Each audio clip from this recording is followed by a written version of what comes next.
visto, la coma es el signo que indica la menor de las pausas sintácticas. Ahora estudiamos el punto y coma, que indica una pausa intermedia.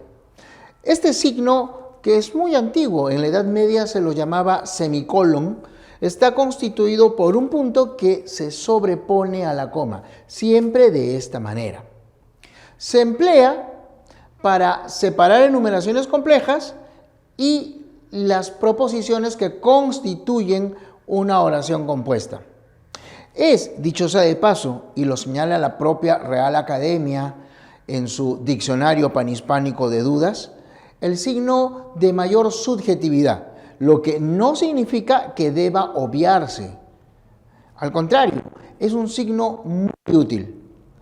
Precisamente por esa subjetividad, sin embargo, debemos nosotros indicar exactamente cuándo lo debes usar, cuándo es obvio. Primer caso, enumeraciones complejas. Esto significa que vamos a separar elementos de una enumeración en cuyo interior ya se usó coma. Por ejemplo, Juan estudia contabilidad, Silvia periodismo, Héctor matemática, Catalina derecho y Ana economía. Obviamente, como acabamos de estudiar el uso de la coma, tú reconoces que se ha empleado la llamada elíptica. Fíjate qué ocurre si nosotros separamos los elementos con meramente una coma. Juan estudia contabilidad, Silvia periodismo, Héctor matemática, Catalina derecho y Ana economía. ¿Qué está ocurriendo? Es como si dijera, Juan estudia contabilidad, Juan estudia Silvia, Juan estudia periodismo, Juan estudia Héctor. Hemos dicho que la coma debe separar elementos de la misma importancia. Y si lo hacemos de esta forma, parecería que Silvia es lo mismo que periodismo o que matemática es lo mismo que Héctor. Entonces, para delimitar, tenemos que usar el punto y coma. Juan estudia contabilidad, Silvia estudia periodismo, Héctor estudia matemática, Catalina estudia derecho y Ana estudia economía. Al cerrar, obviamente, el punto. Ahora, ¿qué ocurre si nosotros vamos a separar elementos en los que no todos son complejos? Es decir, no en todos esos elementos se ha usado una coma. Por ejemplo, viajarán conmigo Silvia, mi esposa. Entonces, aquí sí se usó punto y coma. Su hermana Miriam, ese es el otro elemento, pero no hay coma al interior. No obstante, como ya se está usando el punto y coma como signo delimitador, también aquí debe emplearse. El novio de esta y nuestros hijos. Y acá sí queda, digamos, al libre albedrío. Como estamos introduciendo el último elemento, lo más usual es que se coloque solo la coma. Sin embargo, cuando tú analizas los ejemplos de los materiales de los centros de preparación o los materiales de los cursos de estudios generales de algunas universidades, ellos se inclinan por la uniformidad. Así que, en este caso, lo recomendable es que, tal como hemos hecho aquí arriba, coloques el punto y coma. Segundo caso, se emplea el punto y coma para separar proposiciones dentro de una oración compuesta. Si no lo recuerdas, te lo hago ver.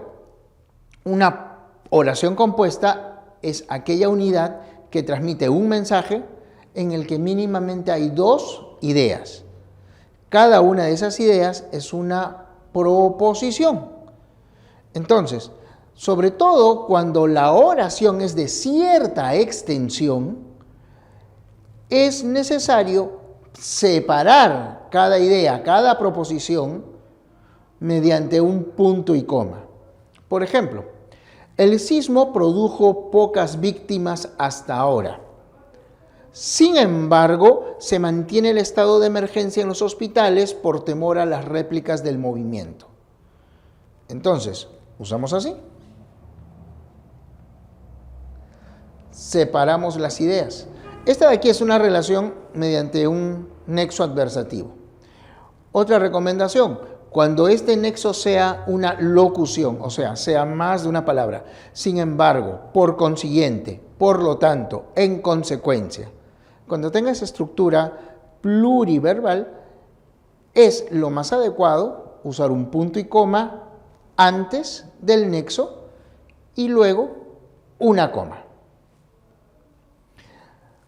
O este otro ejemplo, siendo más corto, también nos muestra cómo se separan las proposiciones. Lo hizo por el bien de todos. No puede reprochársele nada.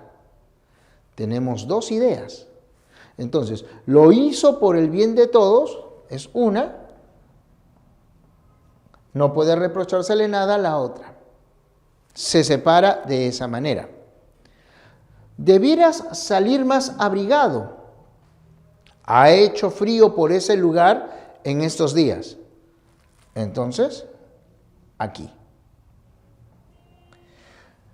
Como te darás cuenta, siempre se inicia con minúscula después del punto y coma. Las excepciones son dos. Que se trate de un nombre propio, el que está a continuación del punto y coma, o, como en alguna ocasión me has visto redactar a mí, en contextos de carácter lingüístico, ¿ya? En contextos de ejemplificación, se permite usar el punto y coma para separar esas varias oraciones, ¿de acuerdo? Pero normalmente lo correcto es continuar escribiendo con minúscula después del punto y coma. Voy a leerte un fragmento de lo que dice sobre este signo la ortografía. Ya sabes que este es un texto de carácter normativo. La Real Academia Española, junto con la Asociación de Academias de la Lengua, norma en este volumen todos los usos a los que nosotros nos sometemos, por los cuales regimos nuestra redacción. Y dice, a ver,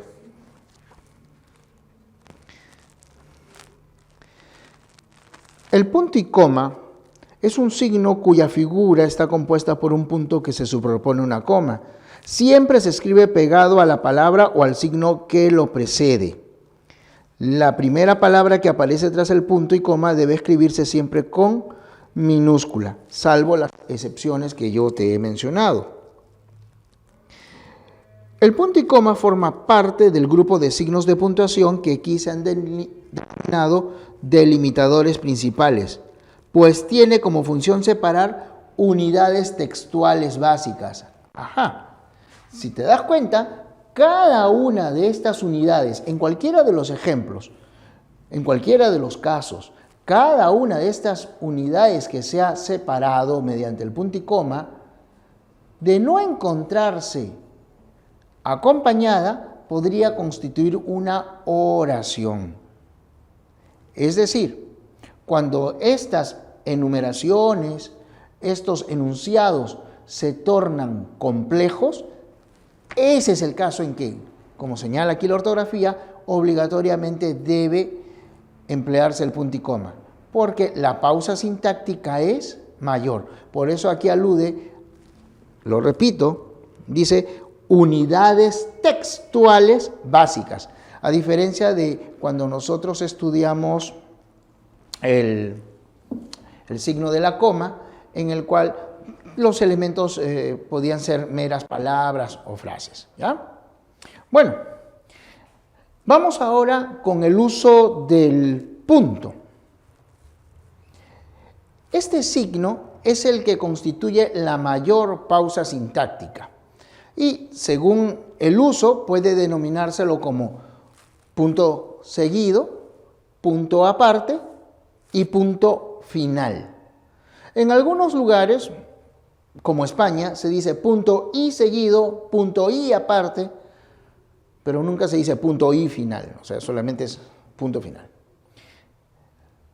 Mira aquí, el punto seguido se emplea cuando nosotros separamos unidades textuales que son semánticamente relacionadas, pero sintácticamente independientes, o sea, cada una de ellas es una unidad en sí misma.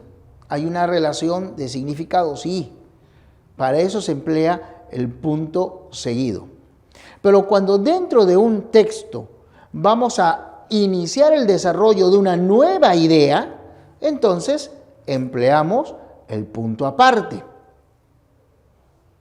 Tú sabes que en un texto puede desarrollarse varias ideas, ¿no? Hay una o dos ideas centrales y cada una de ellas se acompaña de sus ideas accesorias.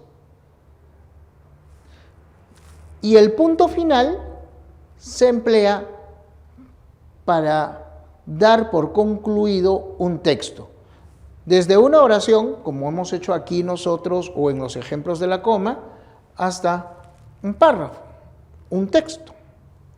Mira, tanto la música de Vasily Polidouris como la de Ennio Morricone es objeto no solo de admiración, sino de estudio en los conservatorios. Ahí terminamos una idea que se refiere a estos dos ya fallecidos compositores de música orquestal, ¿no? Luego dice, precisamente mi hijo Sebastián me trajo unos discos con la interpretación de la música del maestro griego a cargo de la Orquesta Sinfónica de Úbeda. Entonces, esta idea en la que estoy hablando del maestro griego, o sea, de Polidouris, se relaciona con la anterior, en la que hablo de su música, pero en compañía de la de el italiano Morricone. Entonces, son dos ideas que se están relacionando, punto seguido, ¿no? Hay una relación. Pero aquí, mira, ya no hablo de ellos, hablo de otra idea.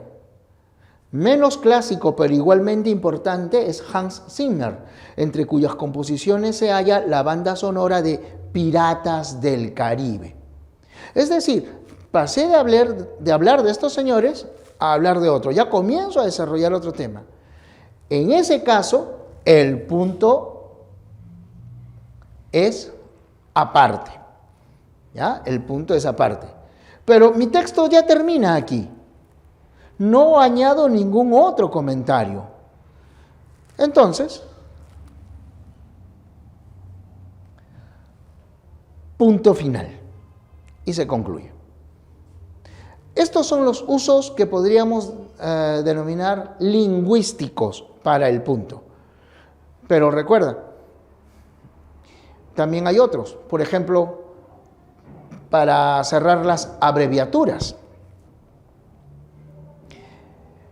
Y después de una grafía en una enumeración, 1.2, ¿no? Y viene.